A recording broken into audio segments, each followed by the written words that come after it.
Mr. Benson here with a video explaining the solutions to the motion practice. These are fairly typical questions, so it's important that you understand all of these. I recommend that you watch the whole video so that you understood things. So going on to question 1, which is a momentum question, we're told some information about the motion after the collision. And then we need to think about what was going on beforehand. Now, after the collision, we've got a velocity of 6.6, and we're also told that the dog is on the skateboard, so it means we've got a total mass of 10.5. So we know initially that V2 is 6.6 meters per second, and M2 is 10.5 kilograms.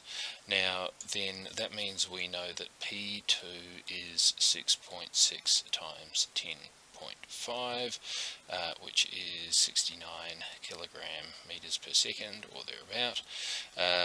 Now we want to find the initial speed of the dog, so we want to find V1. Now we know that the initial momentum P1 has the same value as P2 of 69, so V1 is going to be P1 over M1. Now the only mass that was moving at the start was the mass of the dog, which was 8 kilos, so that gives us 8.7 meters per second as our initial velocity.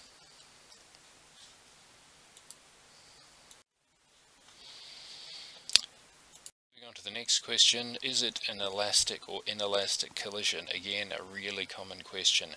Now the test here is that the kinetic energy before and after the collision are the same. So to demonstrate this, the first thing we want to figure out is our kinetic energy before the collision, so EK1, and that is going to be a half of 8, which was the mass of the dog, times 8.7 squared, which was the velocity of the dog before the collision. We end up with initial energy of 300 joules. Now the kinetic energy after the collision is a half of, now it's 10.5 because that's the total mass, multiplied by 6.6 squared, and we get 229 joules. Now what we can say here is that this is inelastic because the kinetic energy before the collision is greater than the kinetic energy after the collision, so they have to be exactly equal for it to be elastic, so our answer is inelastic. If you ever get the situation where your kinetic energy is greater after the collision, there's probably an error. Okay, the magnitude of the impulse applied to the dog by the skateboard. Now, one shortcut here is to remember that the impulse of the dog on the skateboard must be the same as the impulse of the skateboard on the dog. And it's easiest just to think about the change in momentum of the object which goes from 0 meters per second or to 0 meters per second, because then the change in velocity is really obvious. So basically impulse is just delta P, which is just m delta v. Now the easiest object here is the skateboard, because we know that it went from 0 to 6.6 meters per second. So the delta v for the skateboard is 6.6, and so that gives us 17 newton seconds as our magnitude of the impulse for the skateboard. Okay, moving on to the next question, so the car on the hill. Now, the first thing you've got to recognize here, we're talking about the friction force. Now, the friction force, the car has the brake on, and I've also said that I park the car, so the car is stationary. Now, if something's stationary, it has to have balance forces. So if there's weight force acting down the hill, there will be a friction force of the same magnitude acting up the hill. So all we've got to think about is the weight force. So the magnitude of the weight force in this case is always given by W, the parallel weight force, so W para is mg sine theta. So in this case it is 1500 times 10, just using 10 for g in this case, times sine 15 degrees, and we get basically 3,900 newtons.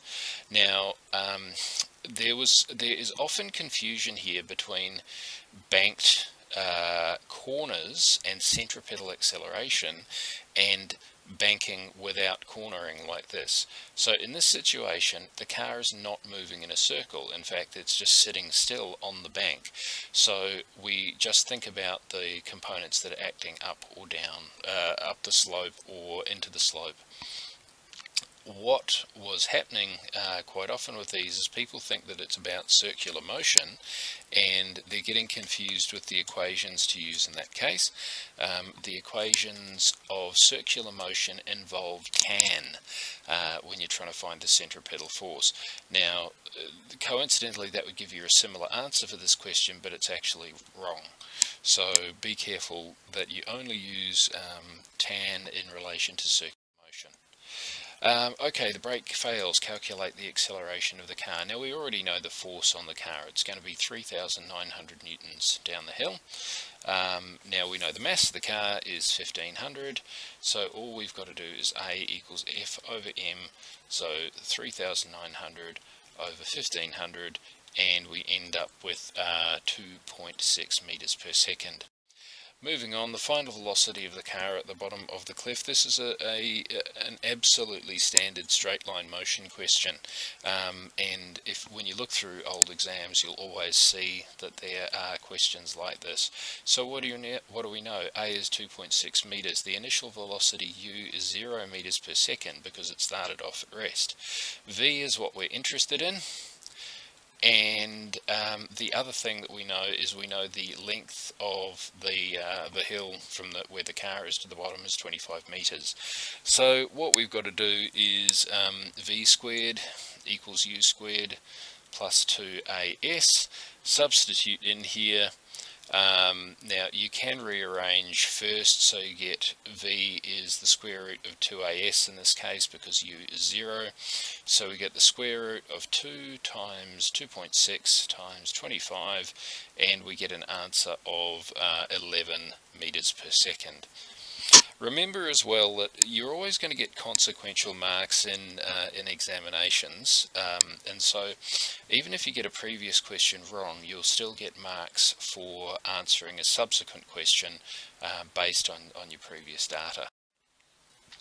Okay, the next question. So we're moving into 2D motion here. Now, with 2D motion, there's usually a number of different approaches, and if you've looked on Edrolo or other places online, you will have come across things like the range formula, which allow you to calculate the range in one calculation. You are completely welcome to use those, and they are right. My reservation with them is that you end up going into the exam with a whole lot of different formulae, and you need to know what each one of them does and how to use each one of them. Whereas if you just know how to use the 4 or 5 formulae that we've talked about in class, then you actually don't, you can answer all the questions, and you don't need to be learning new formulae for specific situations.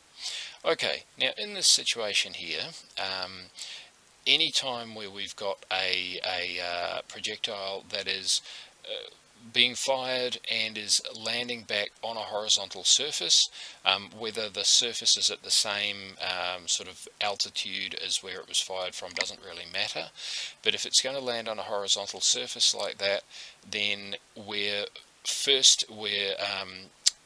always having to think about the vertical component, so we've got to think about what's going on in this vertical axis.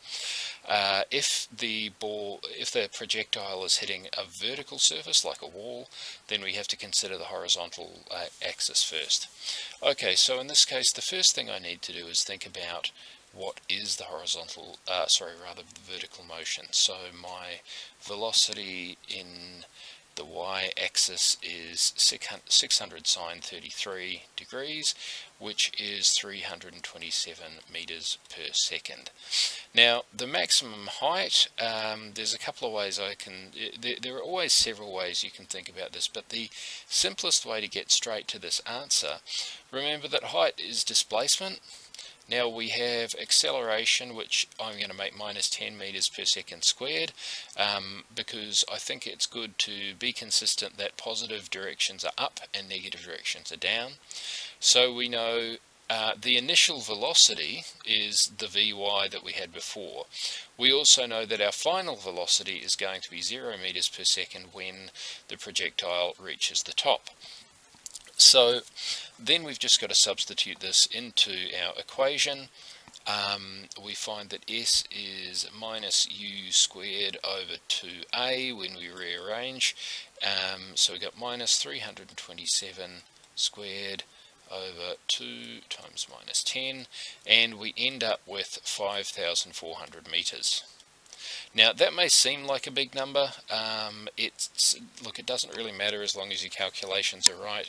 You're going to end up with some weird looking numbers in some of your answers. Then again, you know, if you're firing a giant cannon, that may not be an unrealistic value anyway. Okay, calculate the distance that the projectile takes before it hits the ground. Now, as I mentioned before, the range formula gives you this.